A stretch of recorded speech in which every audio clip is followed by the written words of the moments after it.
Hey there. Welcome back to the quiet side of time. Tonight, we drift behind velvet curtains and silver-plated trays, where the hearth still glows with a heat long gone, and the dust on the windowsill hasn't moved in centuries. A hush follows us, like the soft trailing hem of a servant's apron in Candlelight. There are names that were never spoken aloud, and moments so quiet they press themselves into the floorboards. Dim the lights. Let your breath slow. Place your thoughts beside the pillow. The house is asleep now, but its walls remember.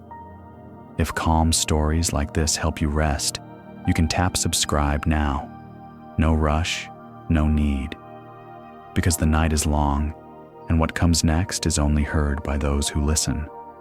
I've saved something rare for the very end. Below the grand staircase, the walls were closer together. The air was thicker, older, and still carried the scent of coal, starch, and boiled bone. No velvet hung here, no portraits smiled down. Only hooks with aprons, walls with scratches, and floorboards creaking from the weight of long-forgotten shoes. It was in these hush-shadowed corridors, beneath marbled opulence, that the Georgian household truly lived.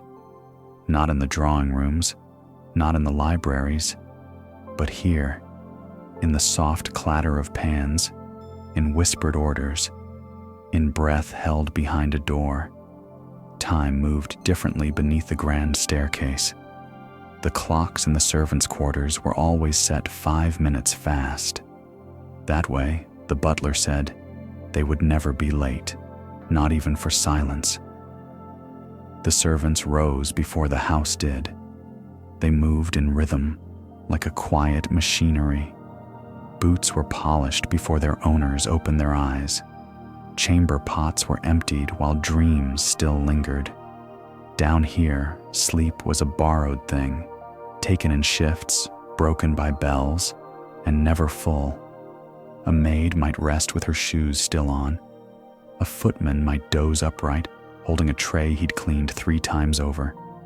The kitchen was the warmest place in the house. Not cozy, not kind, but warm in a way that clung to the lungs. The range never went cold.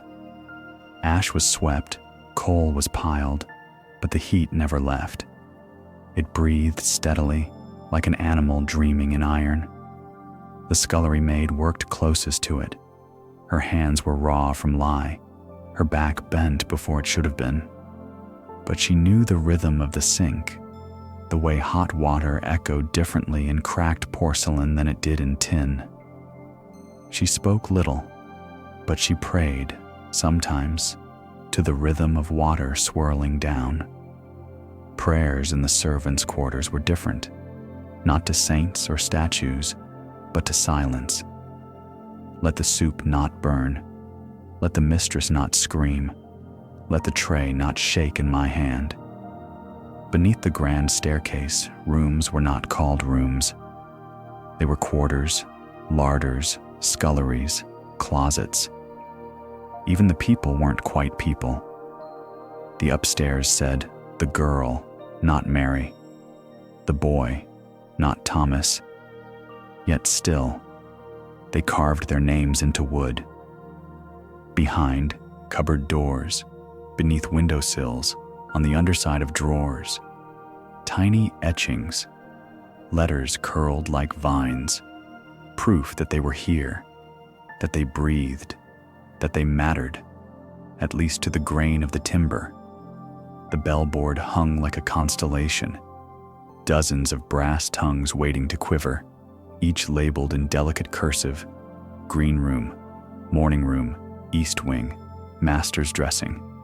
When one rang, the sound was not loud, but piercing. It sliced through bread and conversation. A call, a command, an unseen hand pulling from above.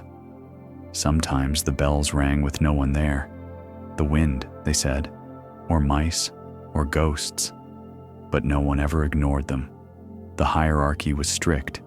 The butler walked like a shadow of the master.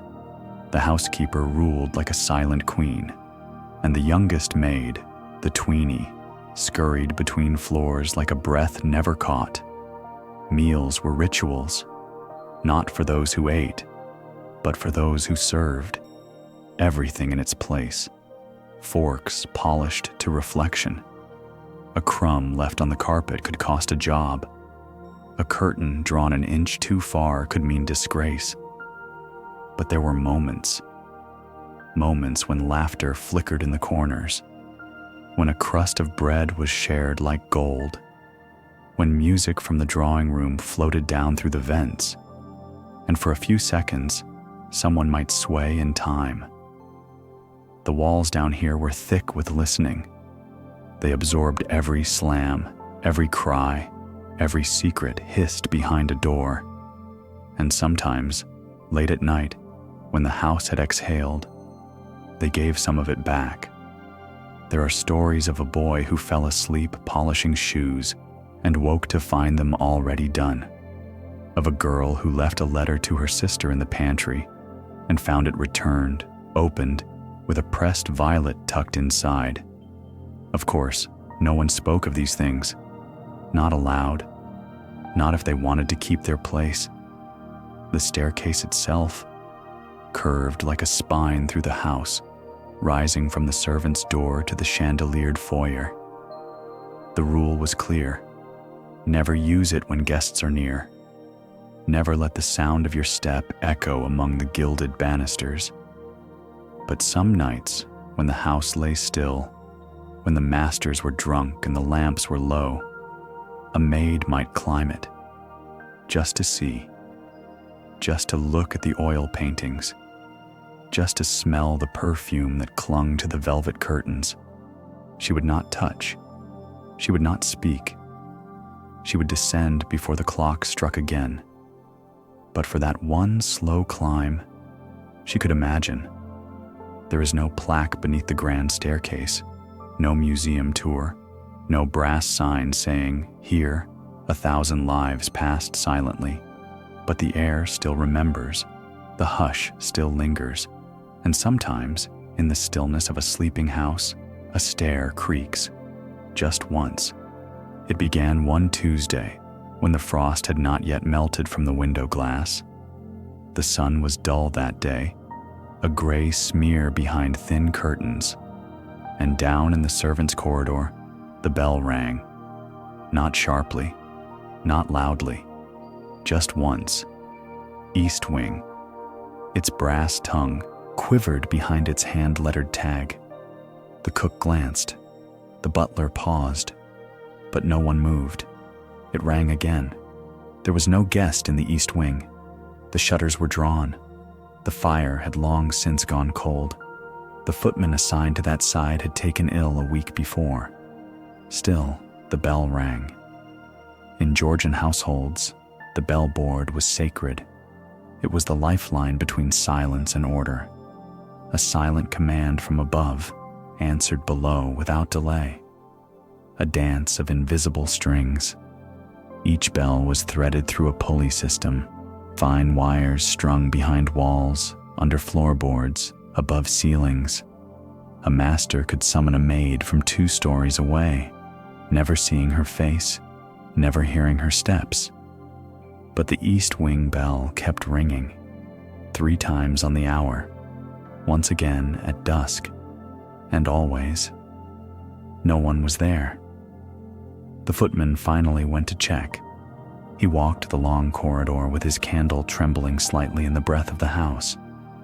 The wallpaper in the east wing had started to peel, faded roses curling back like old skin. The bell rope still hung neatly beside the mantel. No sign of movement, no warmth in the hearth. The armchair by the window was empty, its cushions still indented, as if someone had only just risen. He checked again the next morning, and the next. Still the bell rang. A week passed. The housekeeper began marking each time in her ledger. Her cursive looped steadily. Bell rang. David Newell tree. Bell rang. No caller. Bell rang. Cord removed. still rang. For in time, they did remove the rope. They severed it from the wall with brass scissors, letting the tail fall limp like a cut thread. And yet, the bell rang again the very next day. In 1793, a kitchen boy named Elias took a piece of chalk and scrawled across the cellar wall, "Still ringing." No answer. Still ringing. He was dismissed soon after. No one ever said why. Some say the bell was reacting to air pressure. Others blame the rats, or wind, or some tension in the wires behind the walls. But in the hush between footsteps, in the hour just after tea was cleared, those closest to the bellboard swore the room grew colder each time it rang. Servants began to step quietly around that corner. The candlestick there was always half melted, as if the flame had flickered for hours even when unlit. One morning, the parlor maid found the bell's tag had changed. Where once it read East Wing, now it simply said, "Return." No one claimed to have altered it. The handwriting didn't match any of the staff. The ink looked older than it should have been, faded, almost brittle. That night, the butler removed the bell entirely, took it down with a gloved hand, wrapped it in muslin, placed it in the locked cupboard where damaged china was kept. For weeks, the bellboard stayed quiet. Dust settled in the wires. Silence returned to the corridors. Then, one evening, just before the lamps were lit, a sound, not a ring, a hum, low, metallic, a sound that buzzed in the soles of the feet more than the ears. It came not from the wall, but from the cupboard. They opened it slowly. Inside, the muslin-wrapped bell was warm to the touch. Its brass shimmered like something newly forged. They say it was buried the next morning, carried to the edge of the garden with no ceremony, no words, only soil and hush, and a quiet shared among those who had served long enough to know when something should not be named. But long after it was gone, the space it had occupied still echoed, not with sound, but with tension, like a question waiting for an answer, like a hand reaching for a cord that was no longer there. Years later, a new bell was added in its place, a simple one. No label, no wire. It was never connected to anything. And yet, every so often, in the quiet between chores, the maid polishing the copper would pause, the scullery boy would turn his head, and someone would whisper, "Did you hear it?" The chalk on the cellar wall is long since gone, washed away in a flood perhaps, or painted over, but the words remain in memory, still ringing. No answer, still ringing. And just below the stairs, someone sharpens a quill in silence, where secrets are written between sips of port and candlelight. There are things spoken in houses that never leave the walls, and things unspoken, written instead, tucked away, folded, sealed, hidden not for shame, but for survival. The Georgian butler was not meant to have opinions. He was meant to glide, soundless, expressionless, like the wheels of a tea trolley over wool carpet. But still, he wrote. It began, they say, as a habit of memory, inventory notes, candle orders, wine tallies. But the pages lengthened, and the tone shifted. He wrote beneath the cellar steps, where the light turned gold through wine dust. His quill was sharpened from poultry bone. His ink was a mixture of soot, beet juice, and vinegar. There was no desk, only a crate. No audience, only silence. Still, the words came. Mistress wept again. Curtain drawn too wide. Blame the weather.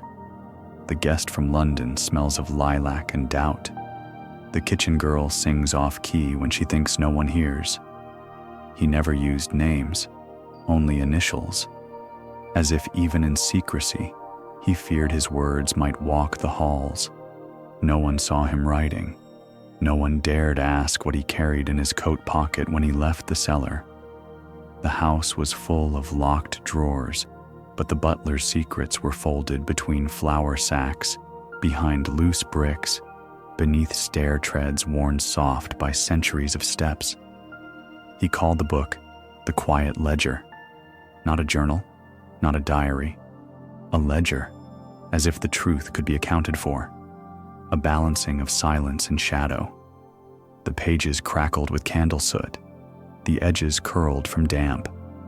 Still, he wrote, Master's laugh returns only when he speaks to the dog. Guest in the green room sleeps with gloves on. Silver spoon bent, not reported. The ink left stains.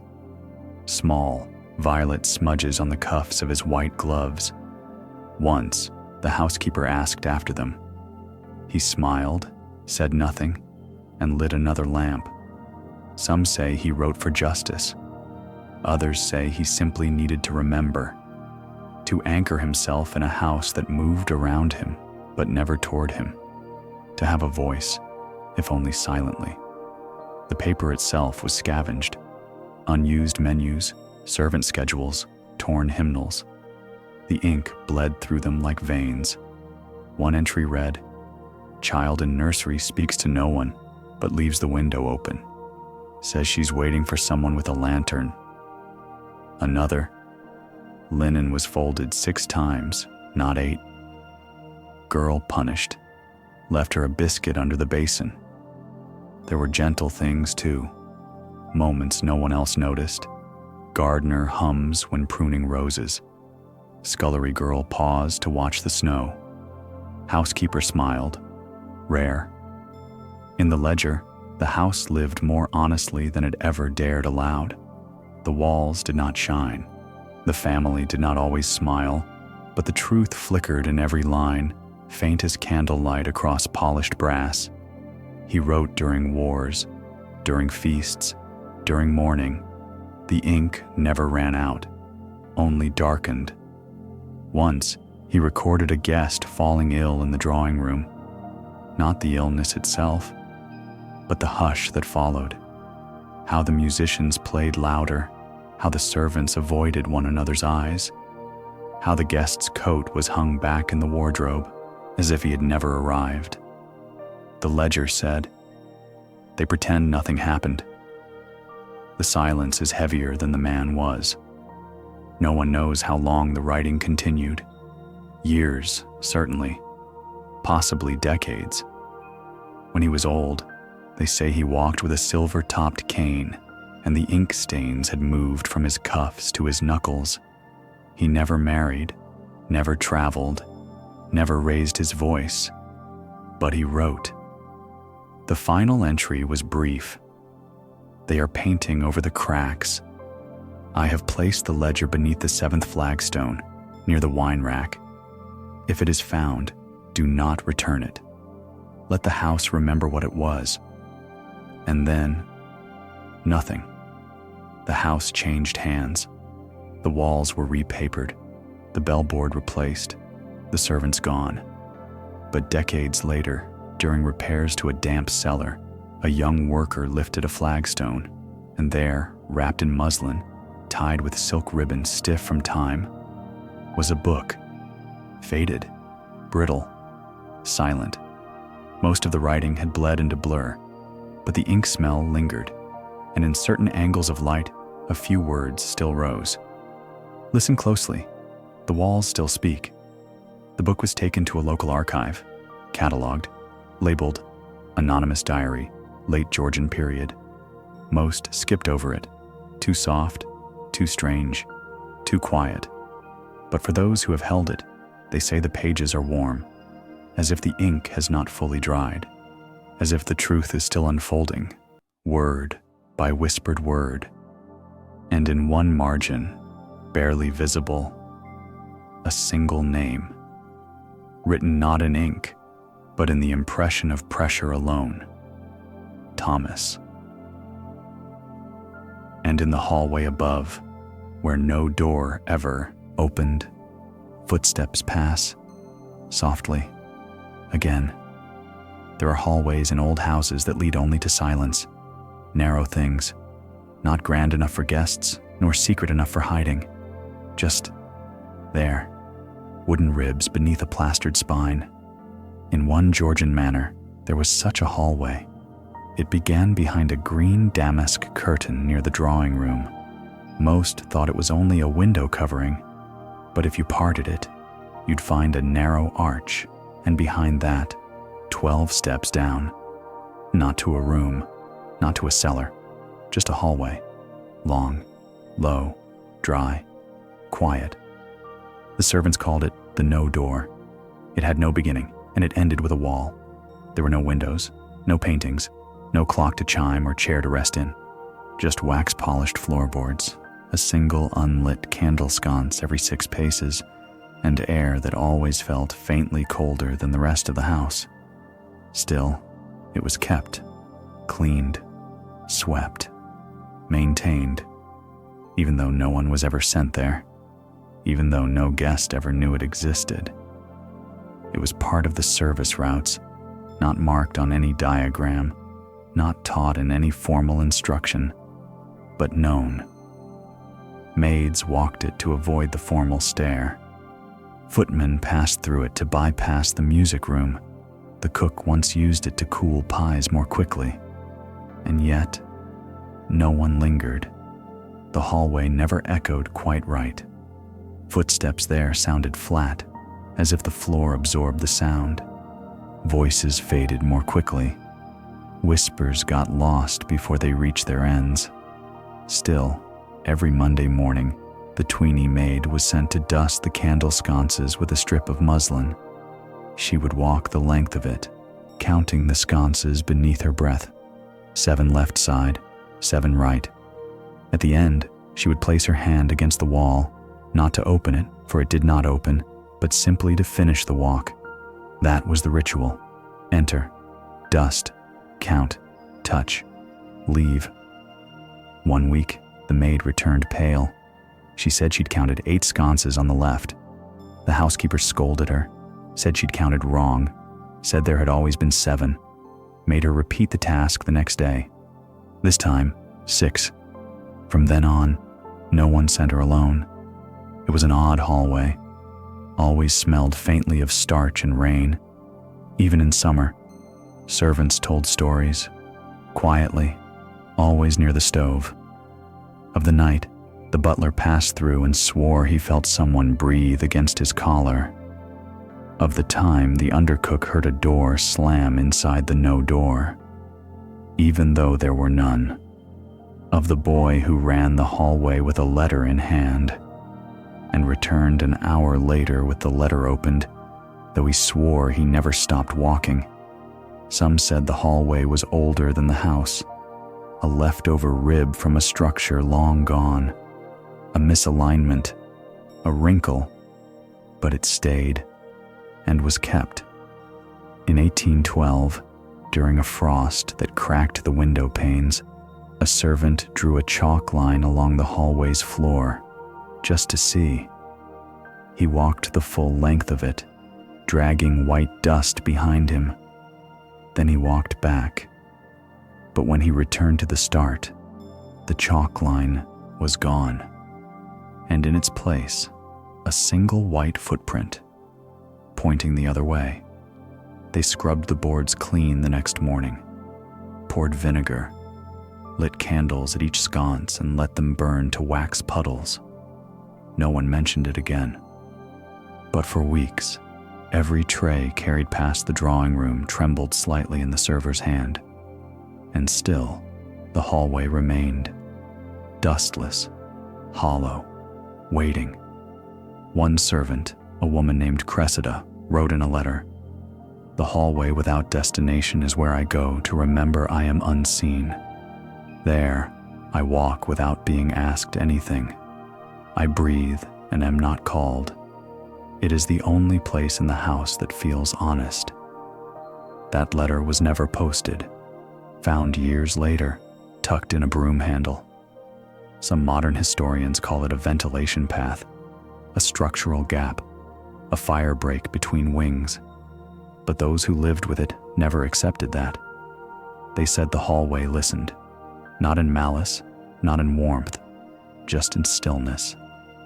It did not care who you were, did not correct your posture, did not ring a bell. It simply received your passing and forgot you, or remembered you differently. Long after the house was abandoned, when ivy had started crawling through the eaves, visitors who explored the ruins reported a strange passage still intact behind a sagging curtain. Dry, dustless, oddly preserved. No prints in the dirt, no creatures nesting. Only 7 candle sconces on the wall. Unless, of course, someone counted again. And in the linen closet nearby, something rustled, as if folded cloth had just been touched. In the quietest wing of the house, behind a narrow white door with a handle worn smooth, was the linen closet.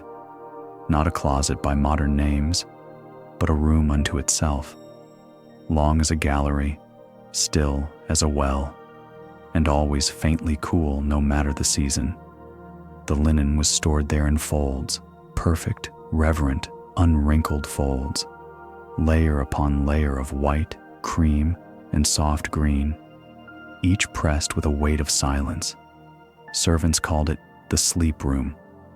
No one was allowed to speak inside, not because of rules, but because sound felt wrong there.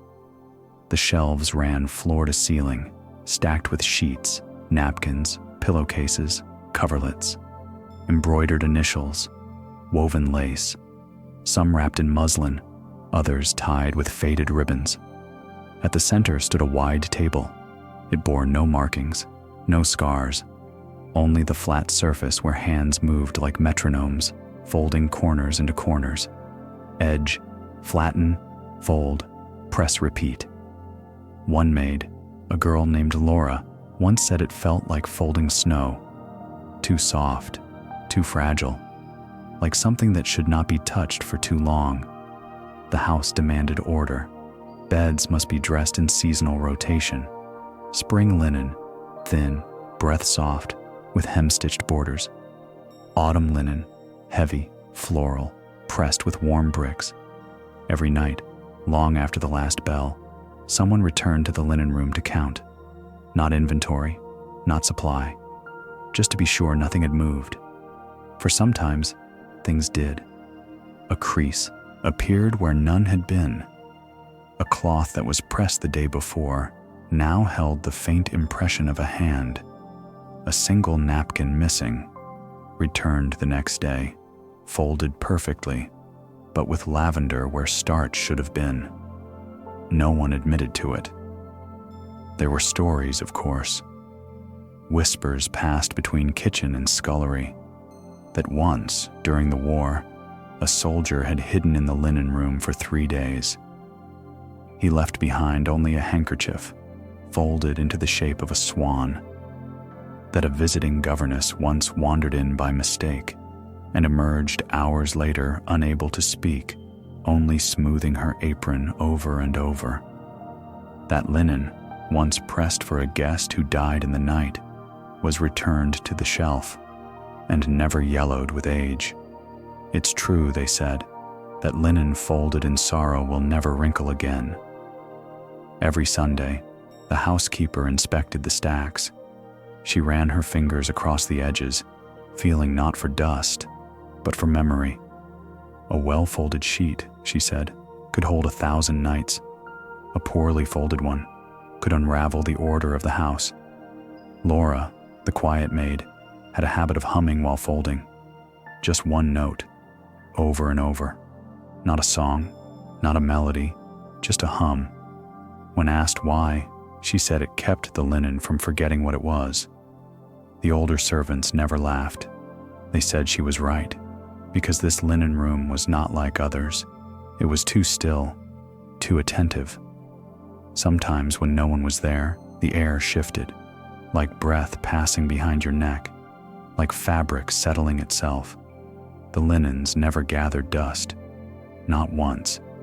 Even in the farthest corner, beneath the sheets tied with blue twine, no dust. And there were always even numbers. No matter how many were taken, the rows rebalanced. Once, in 1829, during an unexpected frost, the upper maid counted 41 napkins on a shelf meant for 40. She counted again. 41. She removed one, placed it in a drawer. The next morning, there were 41 again. She left it there after that. Some things do not wish to be removed. The linen tags were always handwritten, fine ink, slanted script, some written so long ago that no one remembered whose hand had made them. Yet still, the writing matched. Every line, every curl of the L.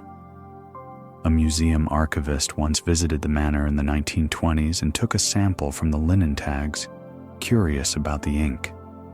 He concluded, rather plainly, that it was not ink at all, but a dye made from bruised petals, starch water, and ash.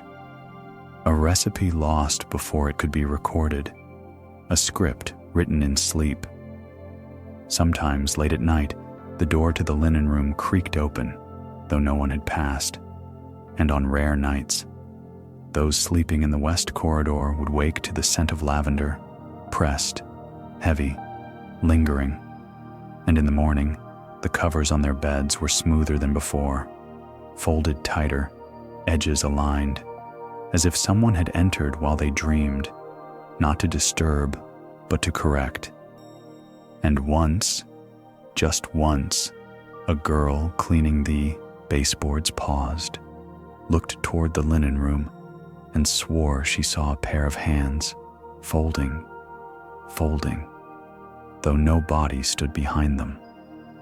And beyond the larder wall, a drawer slides open, where silver once slept, and no longer dreams alone. In grand Georgian homes, silver was not just possession, it was ritual. It gleamed on sideboards like stars set in velvet. It rang gently with every supper. It weighed heavy in the hands of those who were not meant to touch it, and it had to be counted, always counted. After every gathering, after every tea, after every soft clink in the morning room, the housekeeper unlocked the silver cabinet. Inside, trays, cruets, sugar tongs, serving spoons, each resting in its place, each nestled in worn velvet folds. One by one, she counted them, with the butler beside her, with a candle between them, flickering over metal that remembered every fingerprint. There were 73 pieces, a modest set by certain standards, but complete, until one day, it wasn't. A salt spoon, gone. No scratches on the cabinet, no break in the lock, no fingerprints but hers. She counted again, 72. The butler searched the dining room. The scullery was inspected. Every servant asked, softly, politely, with a look more than words. No one had seen it. A week passed, nothing returned. Then a month. Then a second piece vanished.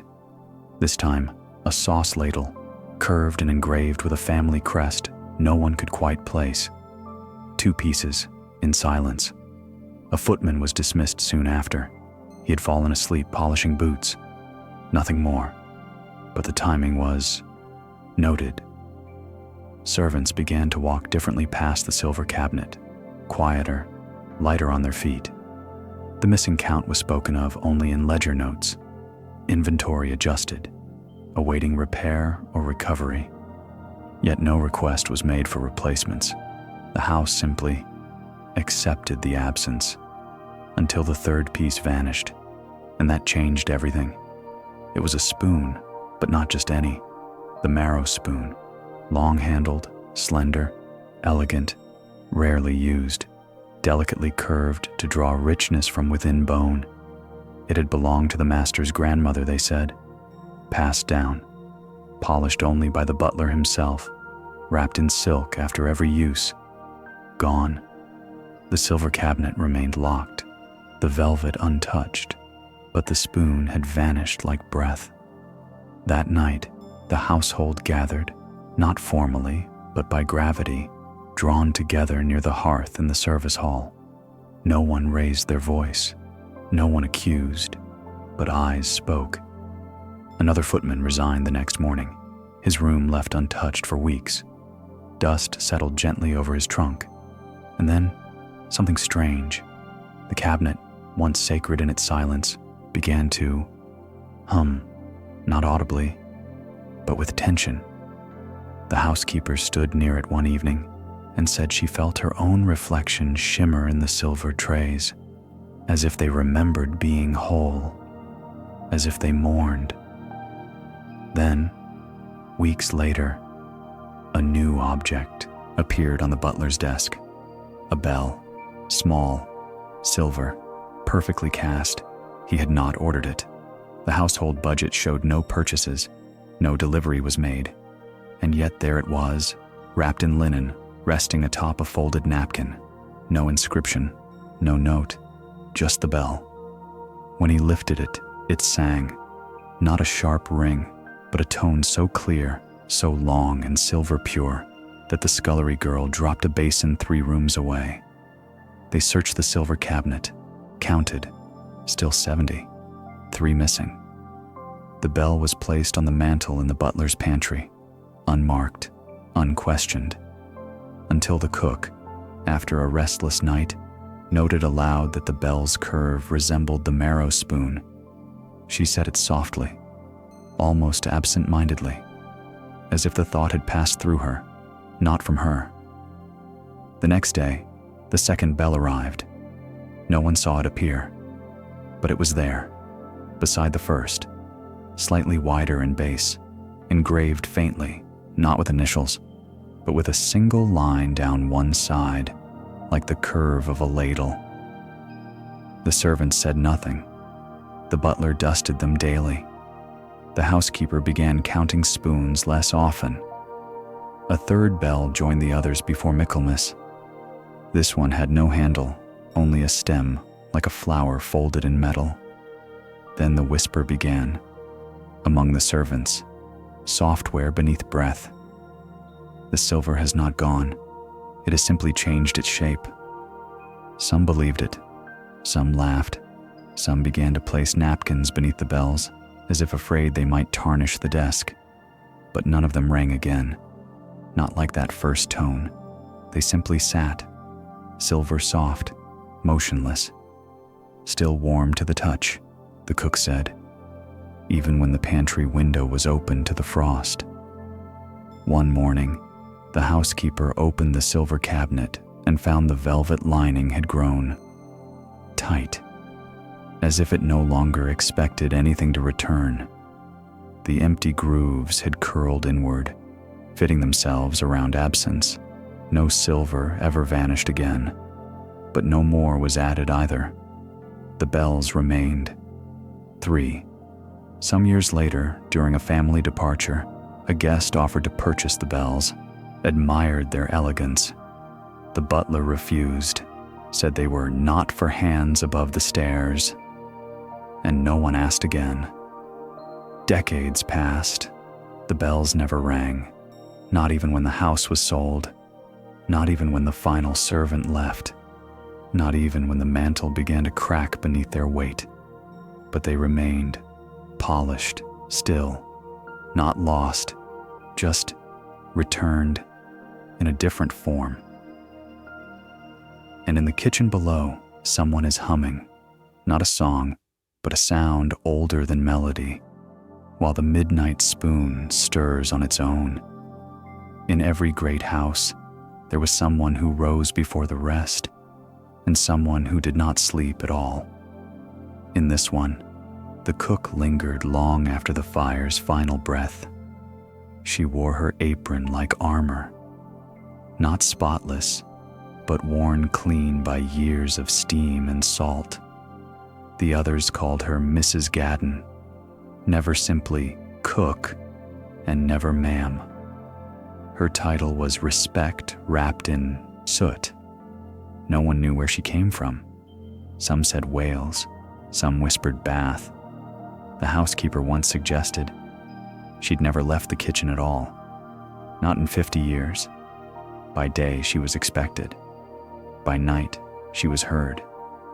Just past midnight, long after the bells had quieted, after boots had stopped on stone and the clock in the drawing room had groaned toward one, she hummed, not loudly, not tunefully, but deep, slow, as if the kitchen itself were breathing through her.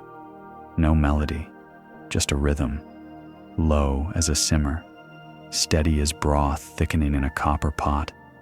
Those who stayed too long heard it first. The footman who forgot his gloves, the maid who returned for her ribbon, the boy who came for crumbs. Each crept in and paused, half in curiosity, half in something colder. Mrs. Gadden, still as stone, stirring a pot that gave off no steam, humming as though she'd never stopped. They said her broth could heal a cough before sunrise, soothe a crying child through the wall, draw heat from marrow without fire. No one ever saw her buy meat, yet the pot never emptied.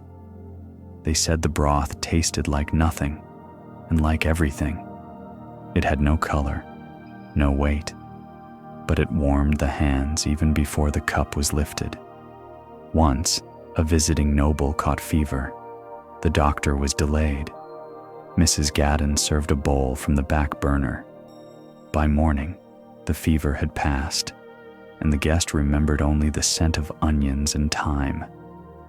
No one questioned it. But the humming grew louder that week. The housemaid said she heard it in the laundry, under the sheets. The butler said it echoed in the stairwell. The scullery girl claimed she dreamed of it, the same hum over and over. It didn't frighten. Not exactly. It unsettled, like footsteps in a familiar hallway, when you know you're alone. Someone once asked her about the song. She paused, set down her ladle, and looked up from the steam. "It's not a song," she said. "It's a memory." Then she returned to stirring.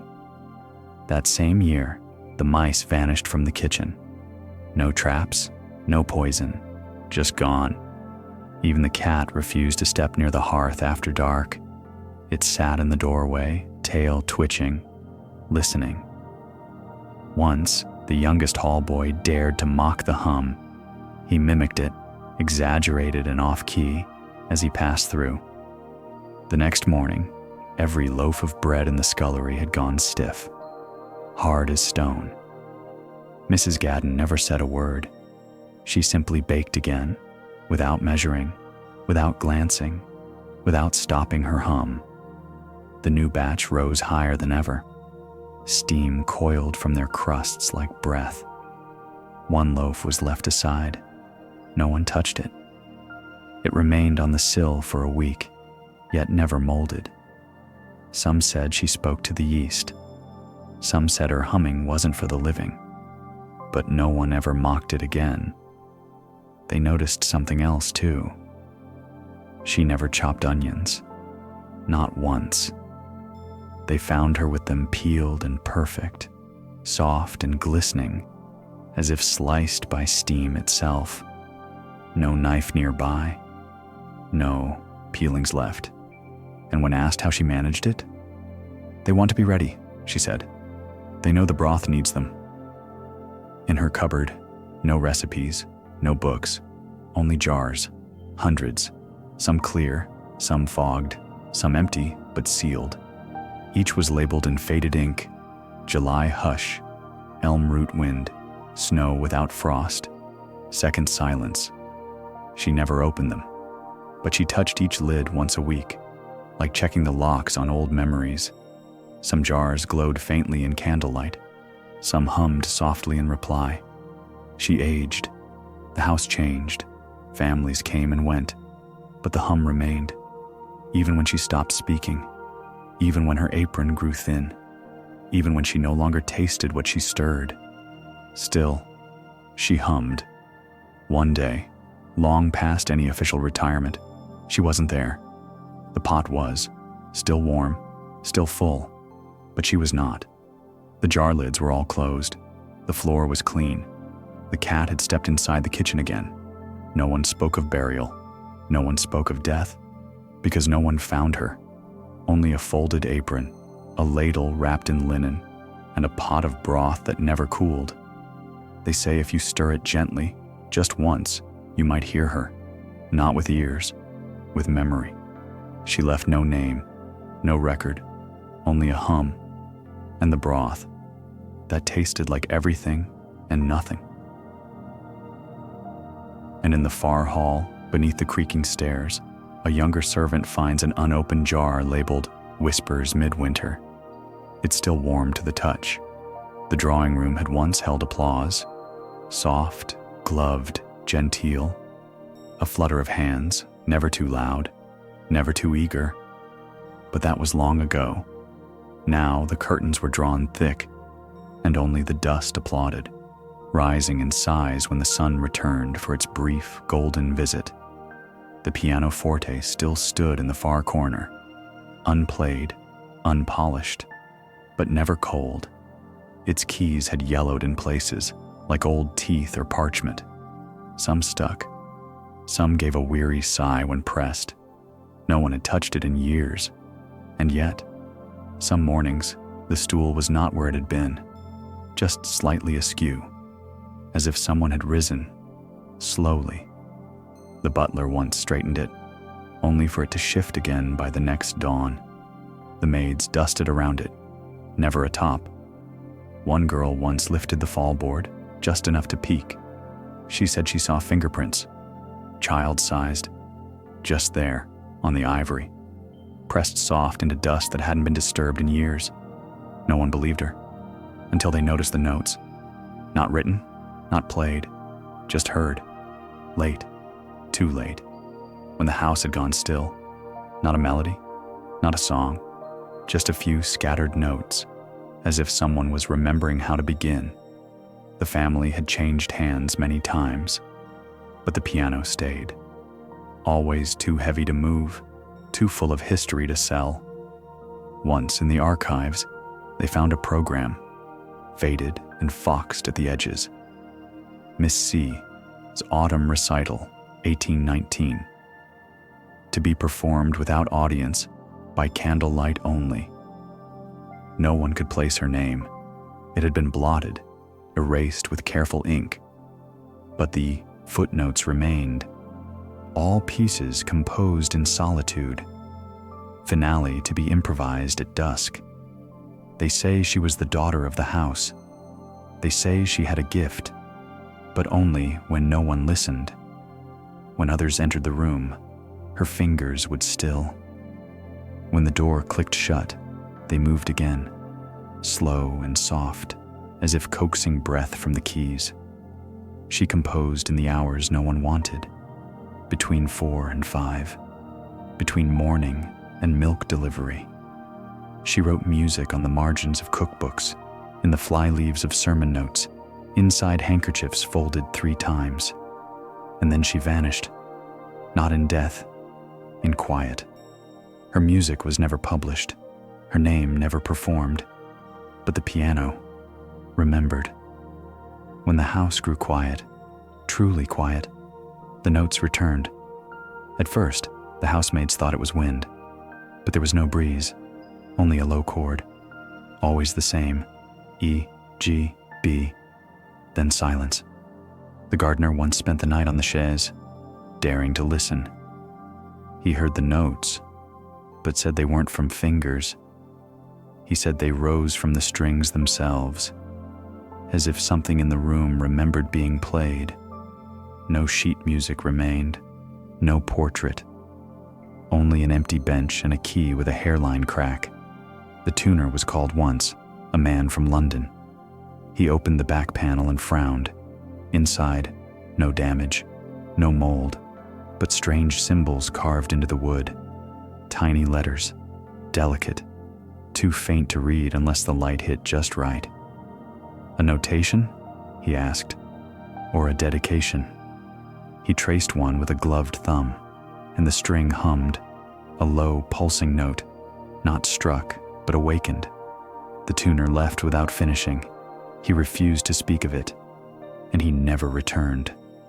After that, the room was locked, but sometimes staff would pause outside the door, not to listen, just to feel a weight, a stillness, a kind of waiting, as if something unfinished lingered inside. The governess once said it was the key she never played, a final note, a breath she never took, a pause held so long it folded into time itself. And the dust remembered her, not in layers, but in shape, a soft imprint of fingers, a ripple on the stool's worn cushion. Even now, when no one believes in ghosts, they believe in that dust. No one cleans it. No one dares. Some say the keys are heavier than they should be, that each one carries a silence too dense to lift. Some say if you sit very still, not to play, just to be, you might hear a soft metronome, not ticking, but breathing. And sometimes, if you rest your fingers gently, not pressing, not expecting, one key might dip, ever so slightly, as if nudging you toward a song only memory can hum. And upstairs, above the piano's long-forgotten breath, a servant girl dreams of lace, and a name written inside a bonnet no one ever claimed. The air was always damp, sweet with lavender soap, but heavy with heat that never left. The ironing room lay deep in the servant wing, a place of steam and singed muslin, of hissing breath and iron glint. Here, time melted, and cloth obeyed. Each girl knew her station, each board had its rhythm, and each crease, its memory. There were no clocks here, only the slow tick of water droplets from overhead pipes, and the thudding hush of linens folded into threes. They arrived young, red-knuckled and silent, carrying plain dresses and unbraided hair. The older women didn't speak at first. They watched, they listened, until the moment came, the moment every girl was asked, "Are your hands steady?" It wasn't a question, it was a right. Only those who answered with silence were ready. Only those who waited through the hush were handed the iron. It was not light, it was not kind. The first time always blistered, a silent test, and the cloth, once crisp, now compliant, bore no sympathy. They were taught the language of folds, 3 for a letter never sent, 4 for mourning, a corner turned under to conceal a truth. Some creases were for ceremony, some for secrecy. A handkerchief pressed just so could hold a warning, a farewell, an oath. The girls practiced in early light before the house stirred, shaping napkins into swans, into swords, into something soft that meant, "I'm still here." No one remembered who began the oath. It was never spoken aloud, only folded into cloth, line by line. The oath was passed down in starch and steam. Each new girl received it, not from words, but from gesture, a series of folds, a final pinch, and the look, that long, deliberate glance across the room as steam curled between them like incense. You fold it, you keep it. The only sentence ever said. Some believed the oath began during the war, when secrets traveled in pressed linen, carried not in letters, but in laundry baskets. A collar turned just right meant, "He's safe." A missing crease near the hem meant, "Don't come tonight." And in one famous tale, told only after the iron was cooled and the fire out, a maid once folded the family ledger into a perfectly pleated underskirt, hiding its damning pages beneath 10 layers of tarlatan and cambric. The lord of the house never found it, but the girl disappeared soon after. Some said she ran, some said she was taken, but most agreed the linen knew. The oath was not about loyalty to masters, it was to each other. The folding room was theirs, a kingdom of cloth, where names were whispered only once and remembered forever. Even the walls knew. Pinned along the far plaster, tucked behind yellowed lace and forgotten stitch samplers, were dozens of napkins, creased in strange ways, marked with chalk, stiff with age. Each one a name, a story. A girl who once stood here, shoulders aching, sleeves rolled high. No portraits, no records, just folds, some shaped like petals, some like blades. One, folded sharp and thin, was said to be a map. To what? No one knew. It was always gone by morning. The oath was broken only once. A girl named Murmured, she folded a servant's apron with the wrong crease, a public crease, one used for dining linen. The room fell silent. No steam, no cloth, just the weight of a ritual broken. No one scolded her. No one spoke. She wasn't seen the next day, but her last fold remained, tucked in the shelf behind the mangling machine. Not corrected, not removed, just there. Even mistakes, it seemed, had their place. The ironing room aged slowly. Irons were modernized. The girls wore rubber soles. Names were clipped to uniforms now, printed, not whispered. But the folds remained, unchanged. In an old ledger found years later, someone had scribbled in the margins, "A single crease can carry a secret for 3 lifetimes." And they did.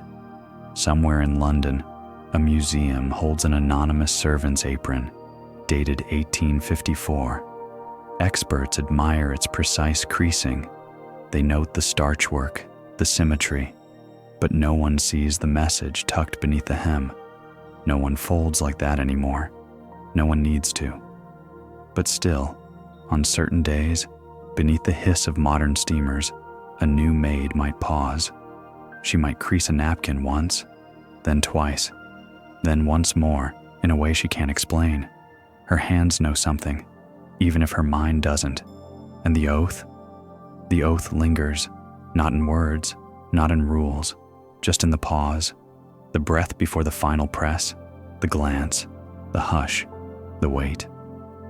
And somewhere in the pantry's darkest drawer, a handkerchief lies folded into thirds, untouched, unread, waiting. It was a house of bells. They hung like punctuation behind every door. Brass plates, polished weekly, tassels, faded by the oil of gloved hands. Each bell had a name: drawing room, morning room, guest chamber 2, north nursery, and one, marked only, below. When rung, they swung not in silence, but with a sound like breath held too long.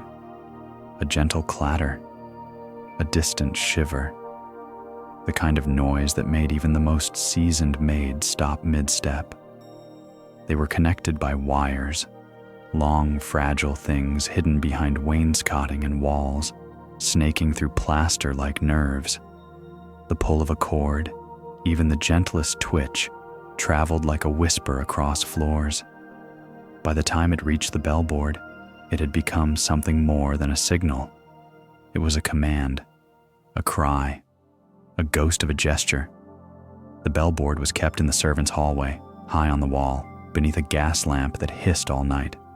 Beneath it, a wooden bench, where girls sat, backs straight, listening, not watching, never watching.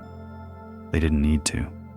Each bell had its own voice, its own note, like a bird call trained into memory. The parlor bell was sharp, impatient. The library bell took its time, a hesitant trill, as though unsure it was worthy of ringing at all. But the nursery bell, that one cried, softly, urgently, always around dusk. And then the bell marked below.